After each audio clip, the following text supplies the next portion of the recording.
Yo, what's up mga kabuknoy? Sa mga kabuknoy, meron tayo na sir sa inyo na Smash 115 na problema ni sir yung kanyang drain plug bolt. So bali sir na nakabasag nito sa kanyang drain plug. Kung napapansin nyo mga kabuknoy, kaya hinto pa lang malakas na yung patak ng langis. So yun ang i-share ko sa inyo kung paano mag-repair ng mga ganong problema sa ating drain plug na nabasag. So shoutout muna kay sir from Mindanao Avenue. So yun. Sa mga kabuknoy, yun ang i-share ko sa inyo yung pag-repair ng drain plug na nabasag sa Smash 115. So kalasin ko muna yung mga flarings.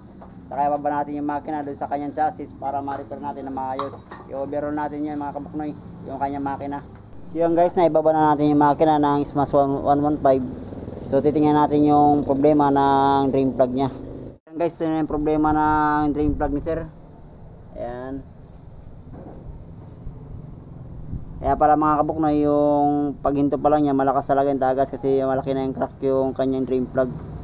So ang gagawin natin dito sa kanyang makina, i-overhaul natin, bubuksan muna natin mga panggilid, side cover, cylinder, tatanggalin na natin yan para ma-repair natin, mahinangan natin yung kanyang drain plug.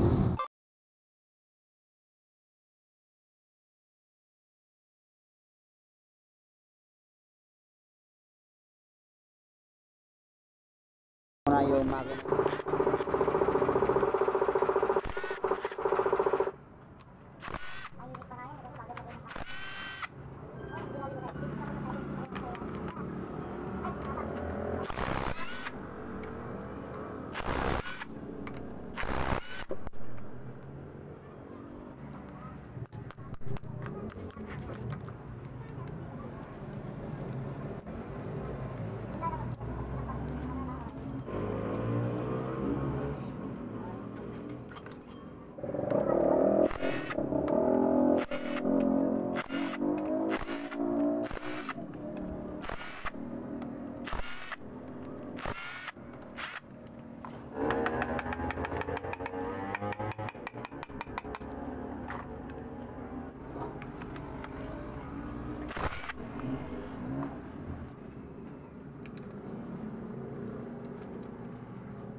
Yan guys, nakalas na natin yung makina ng Smash.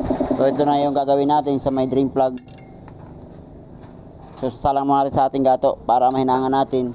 Ang gamit natin yung sa may brake shoe lang mga kabuknoy. So yan guys, so nakasalang na sa ating gato yung crankcase. Ito na, gumawa na tayo ng panghinang. Naglusaw na tayo gamit ang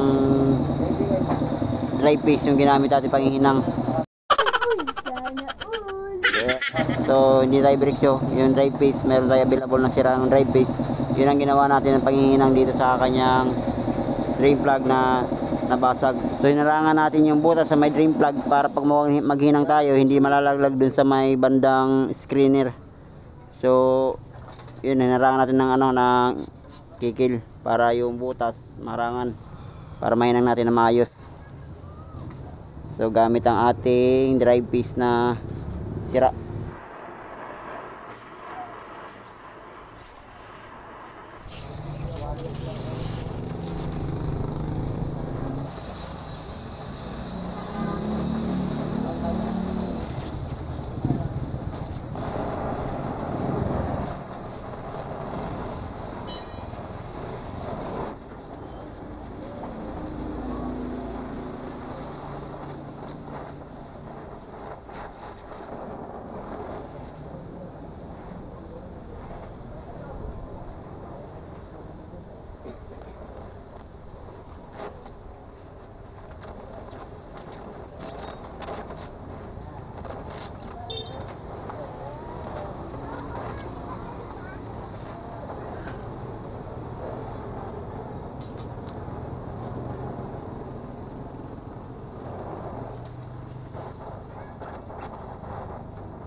So yan guys, natapos na natin hinangan yung drain plug bolt na nabasag. So gagarayin na lang natin ito mga kabuknoy.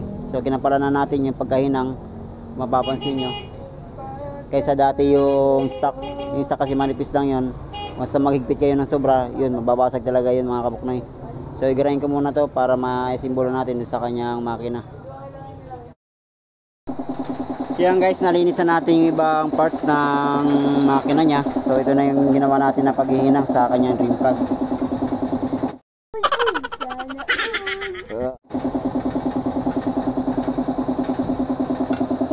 Ginawa na natin siya necessity yung kasi yung sa Smash yung standard niya 14mm lang. So ginawa natin ng 17mm na yung kanyang drain plug.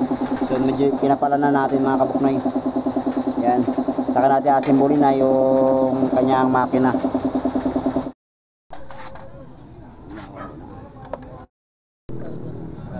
So yan guys, napuno natin yung makina ng Smash. So napaandar na rin natin. Itatry natin silipin yung hininang natin sa my drain plug. Check natin mga kabuknoy.